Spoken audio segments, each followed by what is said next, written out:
What's up, YouTube? This your girl Zyree. I'm back here again with another video for our, I don't want to say music topic because we're going to take a break from that. Because the thing with music is so much. I got to take my time. But I do have a blog named Dear Black Community, and it's basically where I discuss what we deal with on a daily basis. We've had a lot of topics over the past month. But this one was way before the statue, Deontay Kyle, any other DV cases and all that. We will get to that at a later date. But this video wants to talk about self-disdain or self-hate, as people would call it, and addressing it so that you can heal yourself. So let's get into it. So we're going to first define self-hate, and then we're going to define disdain. So self-hatred is a continual feelings of inadequacy, guilt, and low self-esteem that leads to comparison, negative thinking, and self-loathing. The consequences per psychology today means not feeling good enough and not feeling deserving of good things. Keep that in mind.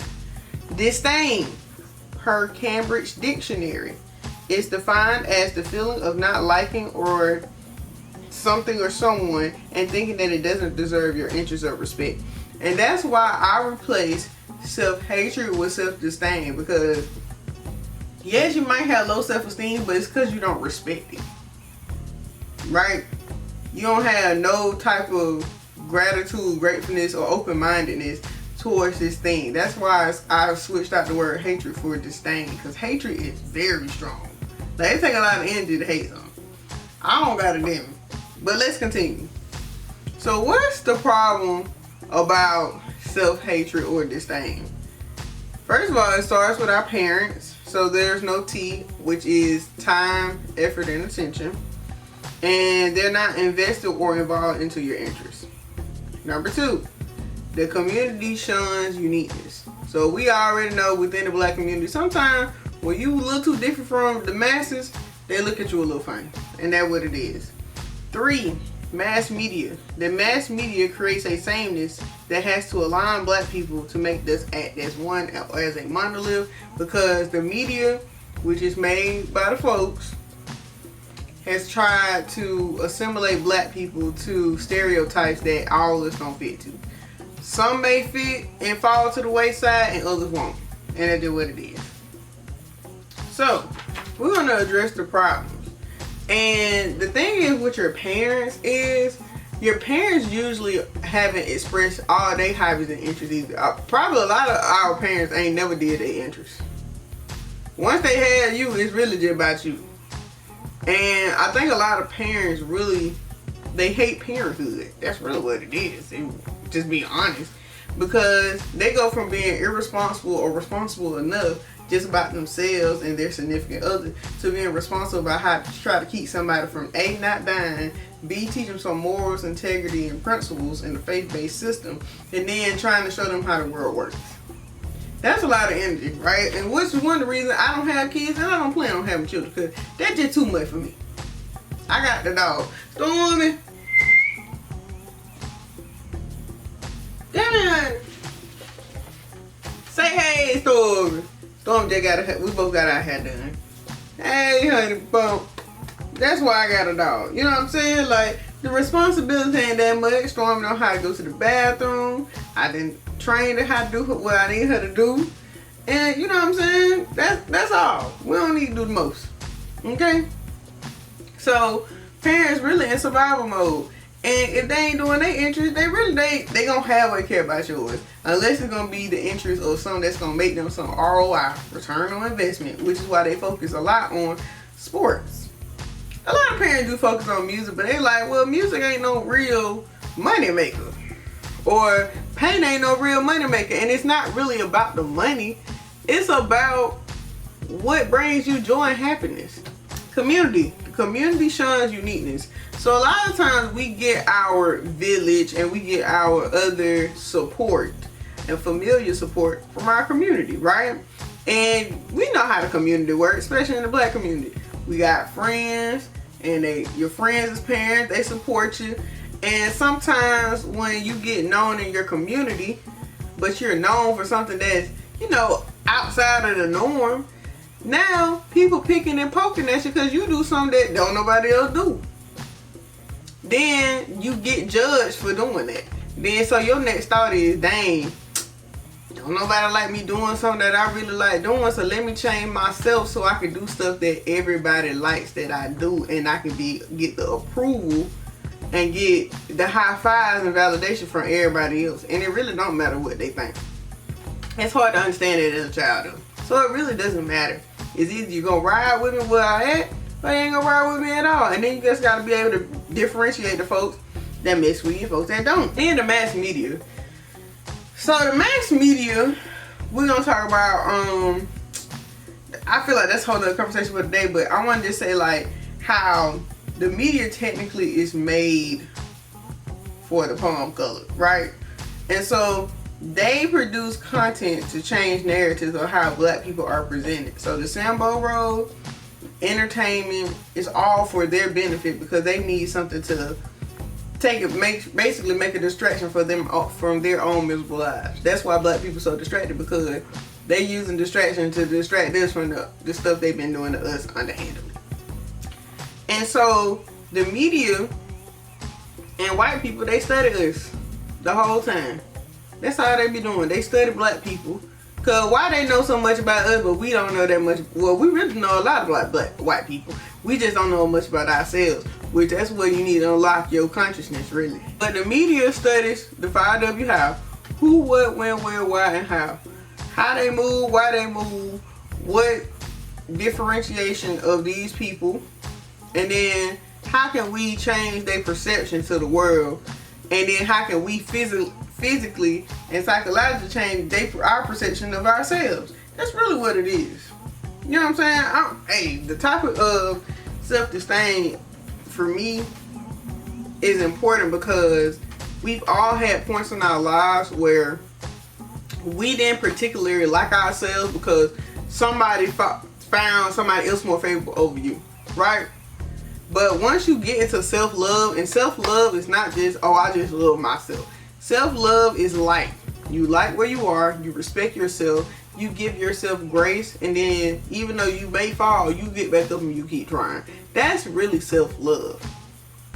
I love myself to the moon back, to the sun and back, right? And it has nothing to do really with my physicality or even my talents. It's who I am as a person, my character, how I show up. That's why I love myself. Can't nobody ever tell me about me. You can tell you about yourself, but me, I don't know about that. Because people do that. They try to tell you, well, maybe, no, that's in your case. Because a lot of people do, that's projection. And when people just say projection, no. You're trying to make a situation that's for you fit for somebody that's outside of yourself, so you feel like y'all got something in common. No, ma'am. No, ma'am. I can't agree with that. There are ways you can heal this reversal and removal process. So basically, you think about back to a time where you were first judged for doing something that truly made you happy. You acknowledge who was in that point and what they said, and then you think about how their lives was. And if their lives ain't impressing you, hey, you ain't got nothing to be mad about, because they ain't did nothing that really made their lives no better neither. Okay, cool. Then remove. You want to remove everything, all those negative connotations that you came up about yourself after being judged, and you're going to replace it with affirming activities. That's getting back to activities that you love. Positive talking, affirmations. I call them motivationals. Just get right with parts of yourself that you don't necessarily find appealing. And just understand, like, what made me think that. And then once you realize, like, you know what, I actually don't dislike that. I just didn't like that this person said that about this particular thing.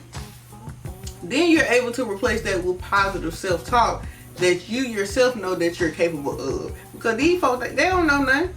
Because they can't do, if they could do what you could do, they would have been done it by now. And they would have bragged about it. So that we ain't on that. Here's some recommendations that I personally do all the time. So we're going to do mirror soul searching. Get in the mirror. I preferably do it while I'm naked. Stare in your eyes and just look into yourself and like, you know what? I'm coming to peace with everything that I thought about myself, positive, negative, and in between. And get it all out. Talk to God with it. I prefer my Lord and Savior Jesus Christ, because this is a Jesus Christ account. Whatever. And just talk to God about it. Get it out. Cry it out. Do what you gotta do. Understand your personal and familiar traumas. Understanding where your people messed up and where they messed up at really gets you down to the point where, you know what, I got that because somebody else said that and my family was going through some stuff. That really ain't got nothing to do with me. And see, they were going through a hard time. Well, we're going to uncover that because, hey, I'm not accepting nobody else pain because that's their pain. I'm only dealing with mine and call it a day. Changing your mindset. Change the content you ingest. Start actually binging stuff that you like. I've been watching painting videos for the last week. And when I tell you the amount of peace I find out from just watching somebody paint, Bob Ross. I forgot Emily's last name, but she painted them self-portraits and stuff like that.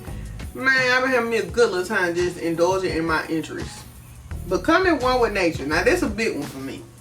I go outside, I sit in the grass, I play in the grass, I pray on trees, hug trees, admire God's creation, because how else are you going to admire yourself if you don't admire the world? In my mind, I am my world. I'm the center of my own universe. In order to get to that point, you need to be able to think like, okay, well, let me be right with God's creations. Mountains, trees, grass, flowers, birds, animals. It's a great feeling to be inside of God's creations. Get involved in activities you previously enjoyed. I already mentioned that, but that makes a real difference because then you're starting to bring back your own joy. You're starting to do childlike wonders that you forgot about. It's deep in your psyche. Let's bring it to the forefront.